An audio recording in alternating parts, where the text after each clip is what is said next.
तुम अपने जीवन के किसी पहलू का बात भी बताओगे ना तो भी कुछ लोग होंगे जो उस पर भी आपत्ति जताएंगे, जो उस पर भी सलाह देंगे, जिन्हें वो अच्छी बात भी अच्छी नहीं लगेगी।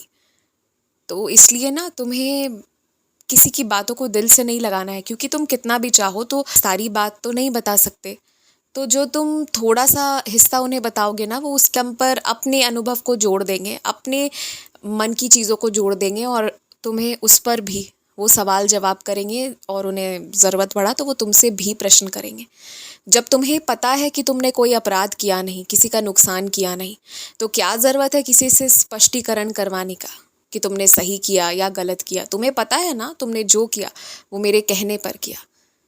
मुझसे पूछ पूछ कर हर एक कदम चलने वाले मेरे बच्चे तुम, जब गलत नहीं हो तो किसी से स्पष्टीकरण लेने मत जाओ। कोई अच्छा बोले तो ठीक, कोई बुरा बोले तो ठीक, दोनों हाल में खुश रहो। तुम्हारे घर में जो मूल समस्या है और जहाँ से आई है ना, मैं उसका खुलासा भी करूँगा, सबके सामने होगा खुलासा। और कोई मेरे ही दरबार का, कोई मेरा भक्त, वो तुम्हारी सहायता बहुत करेगा इस चीज़ में। हालांकि सामने से स्पष्ट रूप में उसके होठों पर साई नाम नहीं होगा, तुम्हें उसके होठों पर किसी और का ही नाम नजर आएगा, मगर वो भीतर ही भीतर मेरी बहुत आराधना करता है और मैं उससे तुम्हें जोड़ूंगा। वही, अब ये समस्या कहाँ से आई है, किसने भेजी है, किस कारण से हुई है, ये सब वो ही बताएगा और तुम सारे लोग अब इससे निकलोगे।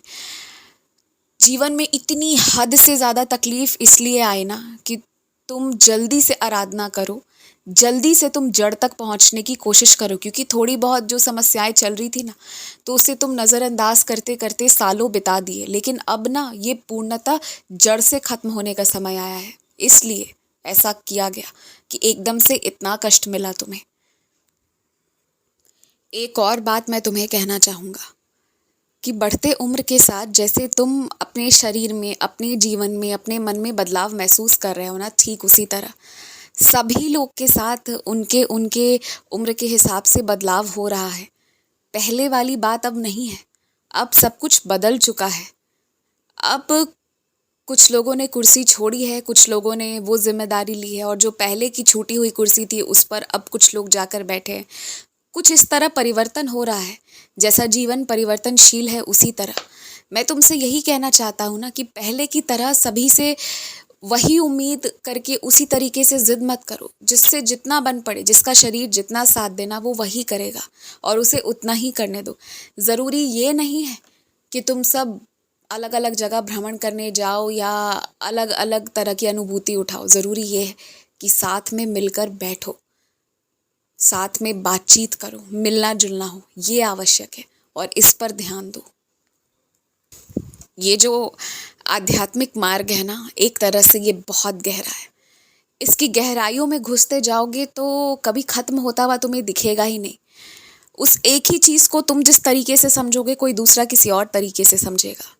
यहाँ तक कि मैं तुम्हें एक बात कहता हूँ, मेरे दरबार में भी कोई चीज़ होती है ना, मुझे वस्त्र आदि पहनाया जाता है, उसे भी समझने का सारे दरबारियों के मन में अलग अलग तरीका है।